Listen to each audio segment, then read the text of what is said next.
નમસ્કાર દર્શકો, ભારત અને વિશ્વના ઇતિહાસમાં 18મી ડિસેમ્બરનું પોતાનું મહત્વ છે, કારણ કે આ દિવસે એવી અનેક મહત્વપૂર્ણ ઘટનાઓ બની હતી જે ઇતિહાસના પાનામાં કાયમ માટે નોંધાઈ ગઈ હતી.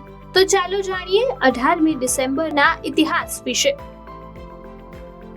1787માં આ જ દિવસે ન્યૂ જર્સી યુનાઇટેડ સ્ટેટ્સમાં બંધારણને બહાલી આપનારું ત્રીજું રાજ્ય બન્યું. અગાઉ ડેલવેર 17 ડિસેમ્બર 1787ના રોજ બંધારણને બહાલી આપનાર પ્રથમ રાજ્ય બન્યું હતું.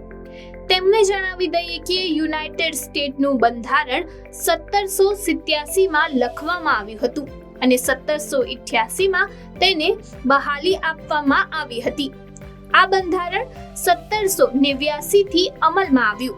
તે વિશ્વનું સૌથી લાંબુ અસ્તિત્વ ધરાવતું લેખિત ચાર્ટર છે. તેના પ્રથમ 3 શબ્દો વી ધ પીપલ ખાતરી આપે છે કે યુનાઇટેડ સ્ટેટ્સ સરકાર તેના નાગરિકોની સેવા કરવા માટે અસ્તિત્વમાં છે. આ દિવસે 1961માં ભારતીય સેનાએ પોર્ટુગીઝ શાસન સામે ગોવા, દમણ અને દીવ પર આક્રમણ કર્યું હતું. આ સૈન્ય ઓપરેશનને ઓપરેશન વિજય નામ આપવામાં આવ્યું હતું. તેમાં ભારતીય નૌકાદળ, ભારતીય વાયુસેના અને ભારતીય સેનાનો સમાવેશ થયો હતો. આ સૈન્ય કાર્યવાહી શરૂ થતાં જ માત્ર 36 કલાકમાં જ ગોવા સંપૂર્ણપણે સ્વતંત્ર થઈ ગયું. તે પછી 19 ડિસેમ્બર 1961ના રોજ તત્કાલીન પોર્ટુગીઝ ગવર્નર મેનુ વસાલો ડી સ્વાલના ભારત સાથે શરણાગતિ કરાર પર હસ્તાક્ષર કર્યા અને આ રીતે ભારતે ગોવા અને દમણ દીવને મુક્ત કર્યા. પાછળથી 30 મે 1987ના રોજ ગોવાએ સંપૂર્ણ રાજ્યનો દરજ્જો આપવામાં આવ્યો. આ રીતે ગોવા ભારતના પ્રજાસત્તાકનું 25મું રાજ્ય બન્યું.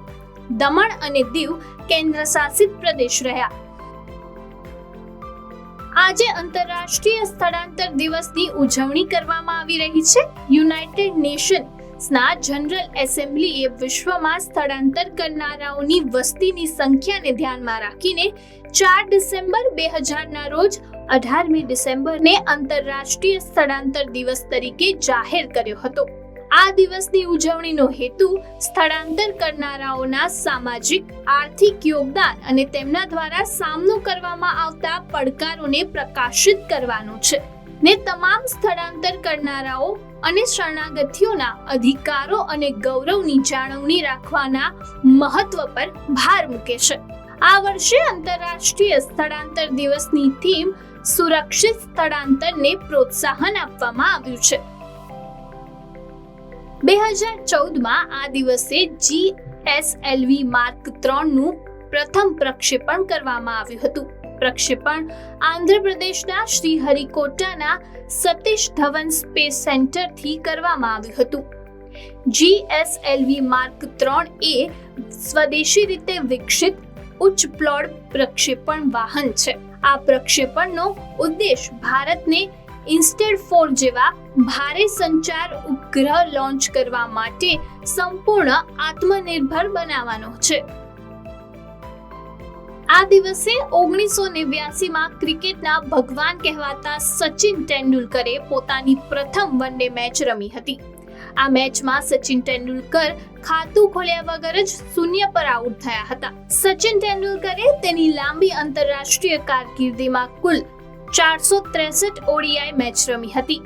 આ મેચની 352 ઇનિંગ્સમાં તેને 44.83ની એવરેજ અને 86.23ની સ્ટ્રાઇક સાથે કુલ 18,426 રન બનાવ્યા હતા. 18 ડિસેમ્બર 2023 એ ગોગેરિયન કેલેન્ડર મુજબ આ વર્ષનો 352મો દિવસ છે. હવે વર્ષ પૂરું થવામાં માત્ર 13 દિવસ જ બાકી છે.